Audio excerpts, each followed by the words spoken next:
For nearly 75 years, the Patrol has remained an anchor in the Nissan lineup.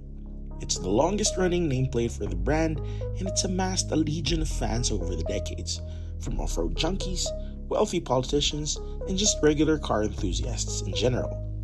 And now we've arrived here, the all-new 7th generation Nissan Patrol.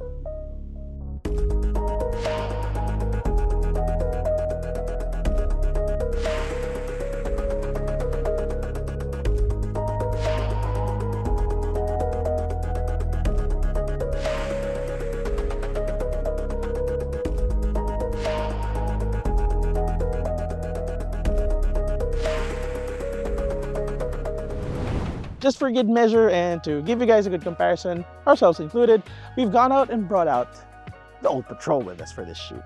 And as you can see, Nissan has made a lot of design changes with the new one.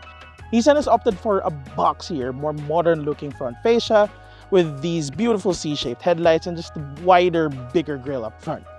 It's also dumped a bit of the chrome, but still included a little bit, just a good touch of chrome here up top, here on the grille, and here at the bottom.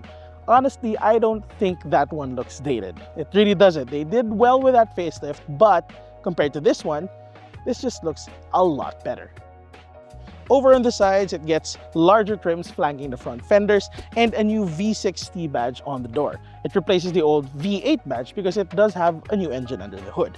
Now, what I really like about this one is the classic Patrol badge on the C-pillar. It's a metallic finish. Had they made that one chrome, that would have looked a bit tacky. But this one, the execution is just on point. Now, let's check out the back.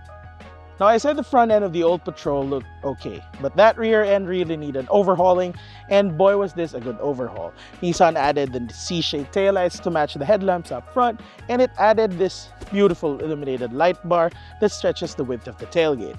Of course, it has the new Nissan badge, and it has this metallic Patrol emblem here at the back that matches the badge on the C-pillar, and I really like how it looks. Now, as for this one, it comes standard with the pintail hook, but they didn't include it for this shoot.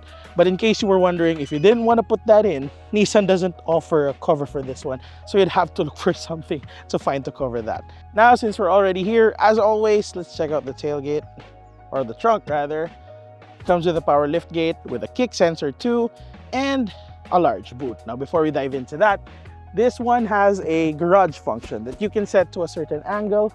I think you can do this and just long press it, and that beep sounds, and every time I open the tailgate, it's just gonna open all the way here. In case you have a short garage, a small garage, this will make sure you don't hit the wall when you open it up, especially when you're from the driver's seat. Now, this one, what's new here really is that it comes with motorized function for the third row seats. So no need to pull any strings, no need to push any seats or whatever. With just the push of a button, you can pull it up. And you can fold them back down in the same way as well.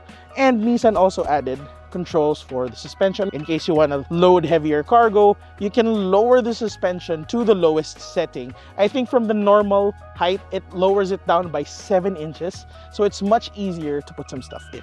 Now let's close this one up and let's head on inside. Alright, so before we take a tour of the interior, we're now heading straight to driving because we don't have a lot of time with this one, but that's more than enough to get our good impressions on it. And we're driving on these open roads and we're able to stretch its legs just by a bit.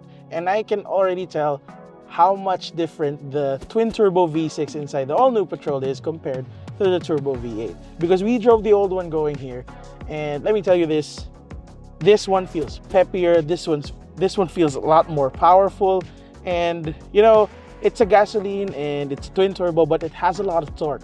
It's like a diesel engine the way it's tuned. It puts out 425 horsepower at 5,600 RPM and 730 Newton meters of torque at just 3,600 RPM. And the torque kicks in very early, and you can really feel that when you're driving on these open roads. So when the turbo spools and it kicks in, there's just so much power. I'm not even flooring it yet. And when you do so, it just pushes your head, kicks your head back to the seat, and it's just so powerful for just the size of this thing. It's very impressive.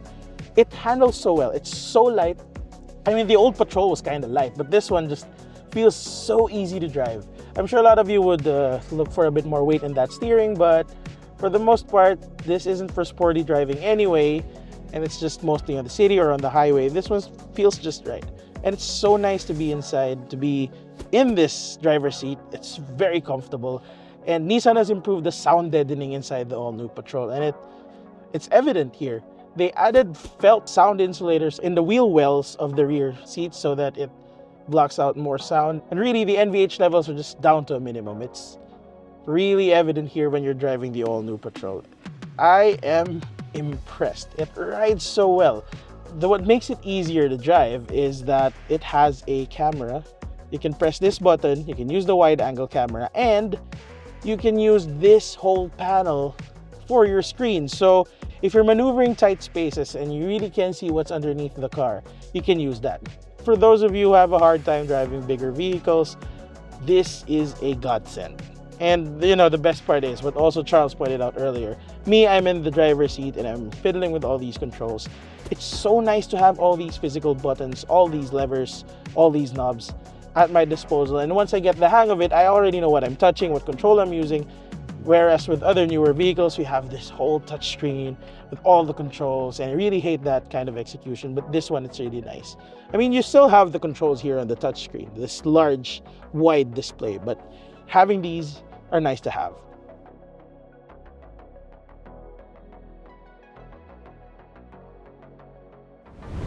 We're done with the driving bit, so we're now here to check out the interior of the all-new Patrol.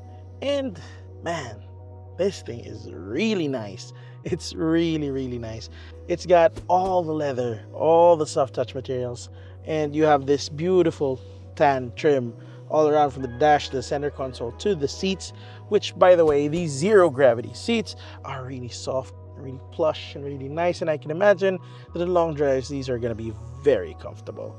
Now, Nissan has added here a large infotainment system with a large instrument cluster to pair with it, and we saw that earlier while we were driving, but now we get to fiddle with it just a bit. This one has wireless Apple CarPlay, wireless Android Auto, and the head unit itself is paired with a absolutely beautiful Klipsch premium audio setup. Did I say that right? Klipsch. It's an American audio brand that has an amazing setup here for the Patrol. I'm not going to be able to demo you that, but it's like a concert hall here. And when you're watching a movie, it just feels like you're in a theater, and it's just absolutely great. As I mentioned also earlier, this one comes with a lot of buttons and controls here, physical buttons, knobs, and levers, and that's a big bonus. You have a large pocket here which houses the wireless charger. You have two USB-C ports, two cup holders, and this large center console, this large box rather, on the back. This one still has a cooling function as with the old Patrol, but it gets a new pocket here which you can use to fit your key fob or your RFID cards or whatever, and you can safely secure them under this armrest. Now, over here on the steering wheel, let's move back here. You have touch panels. They're physical buttons, but they aren't embossed. This one, by the way, comes with ProPilot, so it has all the safety features in the Nissan suite, including adaptive cruise control, lane keep assist, lane departure warning. It also gets paddle shifters for you to play around with a 9-speed automatic transmission. Now, in terms of space, I have zero complaints. Nobody will have complaints about space here because there's just so much to go around with. It's still the same wheelbase, nothing has changed, but it's a new platform and they've opened up more space for the first and third row passengers. Now, for the third row passengers, how exactly they did this? Quite simple. Let's head on to the back. So now this is the second row, and before we fiddle with the tech and the controls here, let me just show you the seats. These are the same zero gravity seats as the ones up front, so these are going to be very comfortable on long rides. Now, I said they did open up more space for the third row. That's because for the first time in the Patrol, second row seats can be slid forward and back. But honestly, not that it matters, because even with this setting, with this position, there's still a lot of room to go around in the third row, sorry. Now, before we hop onto the third row, I just want to show you this one. It comes with two new screens that has Miracast connection. It also has a USB audio or video function, and it has an HDMI port, even has a USB-C socket. So there you go. Of course, as with the old Patrol, you have your separate controls for the AC at the back, and you have two USB-C charging ports and a 12-volt socket. Now let's hop on to the third row, and what's nice about this one is that you can recline this seat and just tumble it forward and push it back. roll this down, and I'm gonna pull this forward just so Charles can see me. See, I can do it from the third row. There you go. So it's got a motorized function, so I can recline this, and it's actually very, very comfortable here. This is slid to the rearmost position, and it's even reclined a bit back, yet I have a lot of room. And the armrest is really nice. You have USB-C charging ports on both sides. You have bottle holders, cup holders, and I wouldn't mind being here on long road trips. Nissan said earlier that the seats were raised a bit just to make the seating position a bit more ergonomic for average-sized Filipinos, or average-sized individuals rather. And might I say, it's actually very comfortable here. Even on a long road trip up north, I wouldn't mind being here. The Y62 Patrol, no matter how old, was still a pretty damn good piece of machinery. But the Y63 takes things to a whole other level. Nissan may be late to the party, but the time it's taken to develop this next generation Patrol was time well spent. Basically, in every single aspect, it's gotten better. It's got a lot of catching up to do, but I'm sure it's more than capable of doing so. And its competitors, specifically the Japanese one, better watch out.